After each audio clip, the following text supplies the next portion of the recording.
بسم اللہ الرحمن الرحیم الحمد للہ رب العالمین والعاقبۃ للمتقین والصلاة والسلام علی سید الانبیاء والمرسلین اما بعد۔ عزیز طلباء کرام، السلام علیکم ورحمۃ اللہ وبرکاتہ۔ آج انشاءاللہ العزیز تیسرا لیکچر پڑھیں گے۔ گزشتہ درس میں ہم نے لفظ کا لغوی اور اصطلاحی معنی پڑھا تھا۔ لفظ کا لغوی معنی ہے الرمی انداختن۔ الرمی لفظ جو ہے یہ عربی زبان کا لفظ ہے، انداختن فارسی زبان کا لفظ ہے، اور معنی دونوں کا پھینکنا ہے۔ لفظ کا لغوی معنی پھینکنا، لفظ کا لغت میں معنی انداختن ہے یعنی پھینکنا۔ اب وہ پھینکنا جو ہے وہ دو قسم پر ہے۔ پھینکنا جو ہوتا ہے وہ دو قسم پر ہے، یا تو وہ پھینکنا منہ سے ہوتا ہے یا غیر منہ سے، منہ کے علاوہ سے۔ اگر پھینکنا منہ سے ہو تو اس کی مثال ہم نے پڑھی تھی کہ میں نے کھجور کھائی اور گٹھلی پھینک دی، اور اگر غیر منہ سے ہو تو اس کی مثال جیسے چکی نے آٹا پھینکا۔ یہ تو ہو گیا لغوی معنی۔ لفظ کا لغوی معنی پھینکنا، لفظ کا لغوی معنی پھینکنا ہے۔ اب لفظ کا اصطلاحی معنی کیا ہے؟ تو علماء نے فرمایا کہ ما یتلفظ بہ الانسان، ما یتلفظ بہ الانسان حقیقتاً کانا او حکماً مفرداً کانا او مرکباً محملاً کانا او موضوعاً۔ لفظ کا اصطلاحی معنی کہ جس پر انسان تلفظ کرے، لغوی معنی پھینکنا اور اصطلاحی معنی لفظ کا جس پر انسان تلفظ کرے۔ اب وہ تلفظ یا تو حقیقتاً کرے گا یا حکماً کرے گا، مفرد کے اعتبار سے کرے گا یا مرکب کے اعتبار سے کرے گا، موضوع کے اعتبار سے تلفظ کیا جائے گا یا محمل کے اعتبار سے تلفظ کیا جائے گا۔ حقیقتاً کا مطلب کیا ہے کہ انسان اپنی زبان سے ان لفظوں کو ادا کرے۔ حکماً کا مطلب کہ لفظوں میں تو ادا نہ کرے لیکن حکماً سمجھا جا رہا ہو۔ اور مفرداً سے مراد کہ اکیلا لفظ ہو، اس اکیلے لفظ پہ انسان تلفظ کرے، اپنے منہ سے نکالے۔ اور مرکب کے اعتبار سے تلفظ کرے، اس کا مطلب کیا ہے یعنی جملے کی صورت میں وہ تلفظ کرے۔ محمل بے معنی لفظ پہ تلفظ کرے، موضوع با معنی لفظ پر تلفظ کرنے کو، یہ ساری قسمیں ہم نے پڑھ لیں۔ مفرد کا معنی پھر سمجھ لیں۔ مفرد کا مطلب ہے اکیلا ہی لفظ ہو اور اکیلے معنی پر دلالت کرے، مفرد ہے۔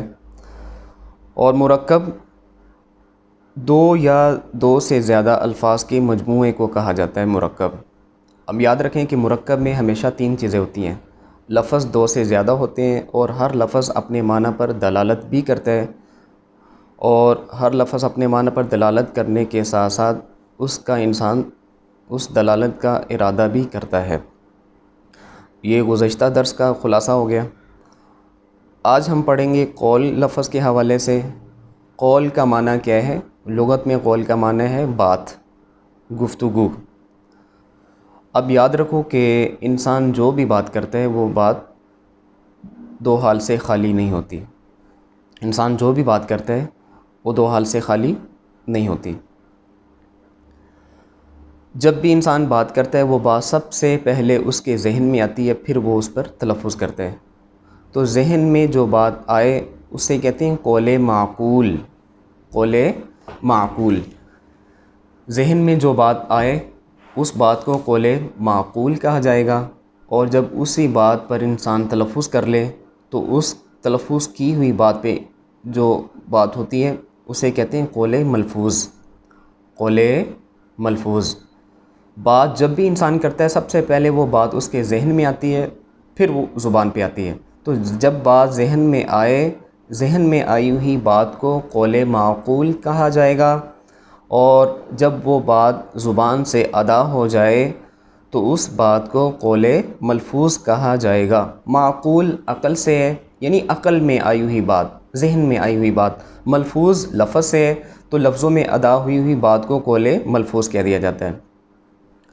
پھر سمجھ لیں ہماری بات دو طرح کی ہوتی ہے، یا تو قول معقول ہوتی ہے یا قول ملفوظ۔ قول معقول وہ بات جو ذہن میں آئے تو پھر انسان جب اس پہ تلفظ کر دے تو اس بات کو قول ملفوظ کہتے ہیں۔ اب یہ جو ہم نے اوپر قسمیں پڑھی تھیں مفرد، مرکب وغیرہ، یہ ساری قول معقول ہی کی قسمیں ہیں۔ انسان کے ذہن میں جو بات آتی ہے کبھی وہ مفرد ہوتی ہے، کبھی مرکب ہوتی ہے، کبھی موضوع ہوتی ہے، کبھی محمل۔ پھر چونکہ انسان نے جب اپنی بات کسی کو سمجھانی ہو تو اس کو لفظوں کا سہارا لینا پڑتا ہے، اس لیے اس قسم کو بھی ہم کیا کہہ دیتے ہیں؟ قول ملفوظ۔ حالانکہ اصل قسمیں وہ قول معقول ہی کی ہیں۔ اب عبارت دیکھیں۔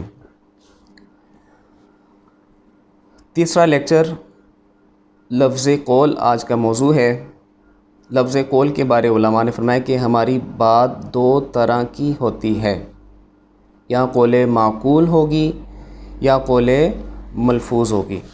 ہماری بات دو طرح کی ہوتی ہے، یا قول معقول ہوگی یا قول ملفوظ ہوگی۔ یاد رکھو بچوں، جب بھی ہم کوئی بات کرتے ہیں تو وہ بات سب سے پہلے ہمارے ذہن میں آتی ہے، پھر زبان پر آتی ہے۔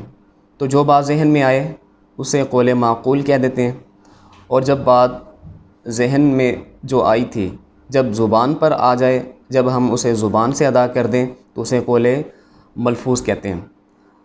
پھر جو ہم نے قول کی قسمیں بیان کی ہیں، یعنی مفرد، مرکب، موضوع، محمل وغیرہ، یہ اصل میں قول معقول کی اقسام ہیں۔ پھر طبعاً ان کو قول ملفوظ کی اقسام کہہ دیا جاتا ہے، اس لیے کہ انسان کو اپنی بات بتلانے کے لیے دوسروں کو لفظوں کا سہارا لینا پڑتا ہے۔ اس سے آگے انشاءاللہ العزیز کل پڑھیں گے۔ ھذا ھو المرام واللہ اعلم بحقیقت الکلام۔